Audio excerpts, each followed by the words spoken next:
सर्व लहानू भक्तांना सप्रेम जय गुरु. जय गुरु. आज आपल्यासोबत विदर्भाचे दासगणू रामकृष्णदादा बेलूरकर, आद्य ग्रामगीताचार्य रामकृष्णदादा बेलूरकर यांचे सुपुत्र माणिकदास दादा बेलूरकर आहेत. त्यांच्या जीवन प्रवासामधील जे काही समर्थ लहानूजी बाबांचे त्यांना आलेले अनुभव आहेत, ते संपूर्ण अनुभव आपल्या लहानूजी स्वानुभव या चॅनलला सांगणार आहेत. दादा जय गुरु. जय गुरु. जय लहानूजी बाबा. जय लहानूजी बाबा. सर्वात आधी तुमचं संपूर्ण नाव सांगा. माणिकदास रामकृष्णजी बेलूरकर, श्री क्षेत्र वरखेड, तालुका तिवसा, जिल्हा अमरावती. तर आपलं जे लहानूजी स्वानुभव हे चॅनल आहे, गेल्या 2 वर्षापासून या चॅनलची निर्मिती करण्यात आली आणि या चॅनलचा एकमेव उद्देश असा आहे की आपण जे काही अनुभव घेतले, ज्या भक्तांनी लहानूबाबांना प्रत्यक्ष पाहिलं, त्यांचं दर्शन घेतलेलं आहे आणि त्यांच्या नजरेमधून तरुण पिढीपर्यंत एक संदेश, भक्तिमार्ग पोहोचला पाहिजे, याचं काम आपलं लहानूजी स्वानुभव करत असतं. तर तुमच्या जीवन प्रवासामध्ये आलेले जे काही अनुभव आहे आणि दादांनी तुम्हाला सुपूर्त केलेले काही अनुभव आहेत रामकृष्ण दादांनी, याबद्दल सविस्तर माहिती सांगा. समर्थ लहानूजी महाराजांचं जीवन म्हणजे अतिशय निर्मळ, पवित्र. त्यांचं जीवन म्हणजे सागरासारखं. त्यांचा जन्म मंगरूळ दस्तगीरला झाला आणि संपूर्ण पुढील शिक्षण त्यांचं रिधोरा, त्यांच्या मामेगावी ठाकरे यांच्याकडे झालं.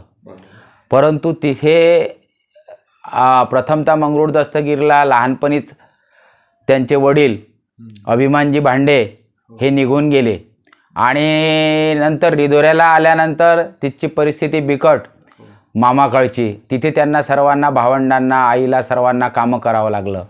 आईची प्रकृती, स्वास्थ्य बिघडलं आणि घरामध्ये वातावरण थोडंसं तंग व्हायला लागलं. महाराज स्वतः श्री क्षेत्र टाकरखेड येथे नथुजी ठवळी यांच्या सहवासाने किंवा संबंधाने ते टाकरखेडला आले, वर्धा जिल्ह्यामध्ये, आणि मग तिथे कडूच्या वाड्यामध्ये राहायला लागले.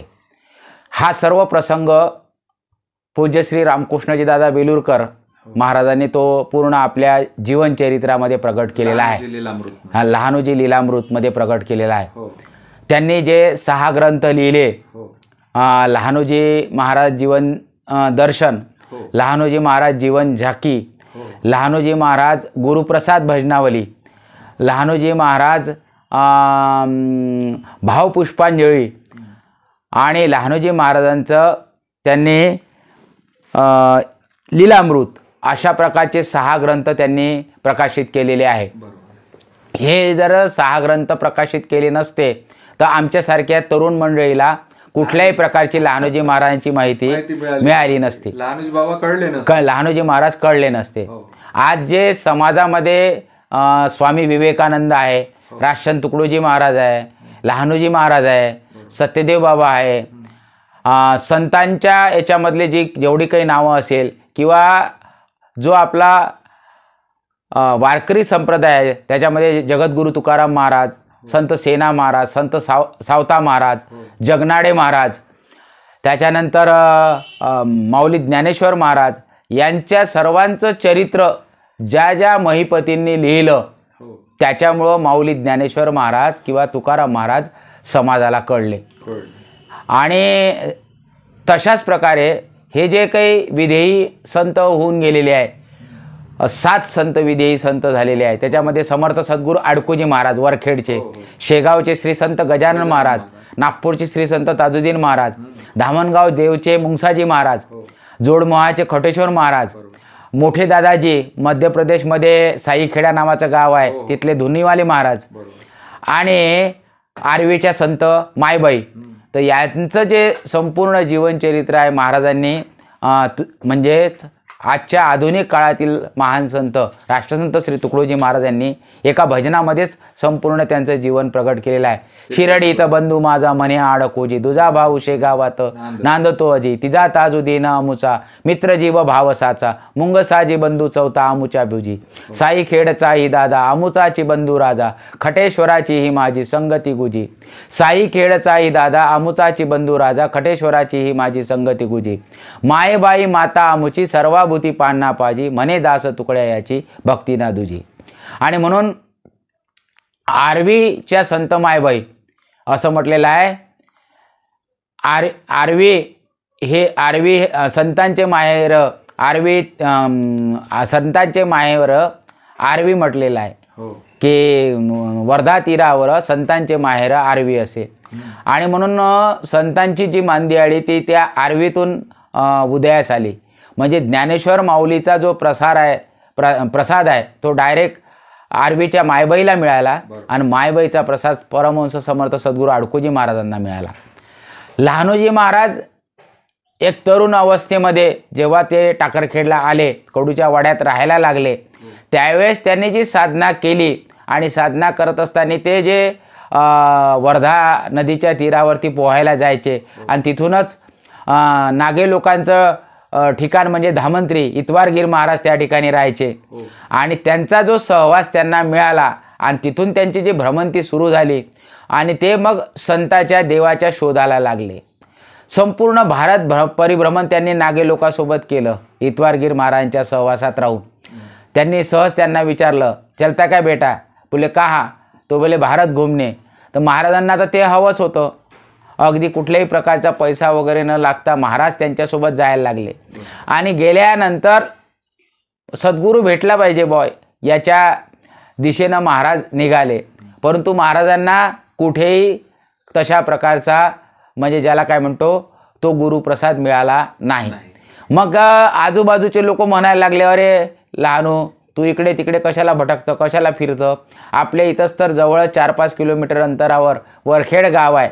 त्या वरखेडला समर्थ सद्गुरू अडकोजी महाराज आहे. आणि मग पहिल्या वेळेस अडकोजी महाराज जवळ आले, दुसऱ्यांदा आले, अर्धा एक तास तिथे त्या टिनाच्या टिनपटीमध्ये बसले. तेव्हा अडकोजी महाराज त्या ठिकाणी हनुमानाच्या पारावर किंवा त्या ठिकाणी बसायचे. मंदिर वगैरे काही नव्हतं. आणि मग एक दिवस त्यांनी अडकोजी महाराजांचे पाय धरले, मला तुमच्यासारखं कधी कराल?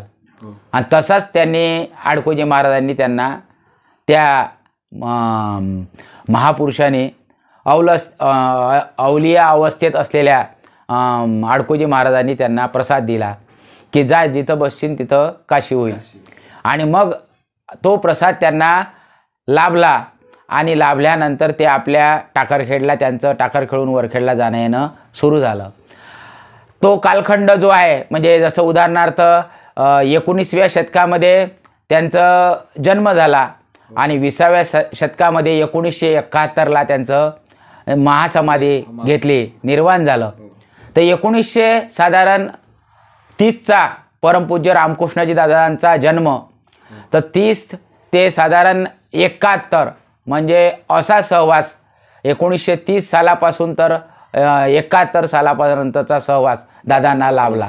म्हणजे वयाच्या 15व्या 16व्या वर्षीच म्हणजे 1950 पासूनच दादा टाकरखेडची वारी सुरू झाली.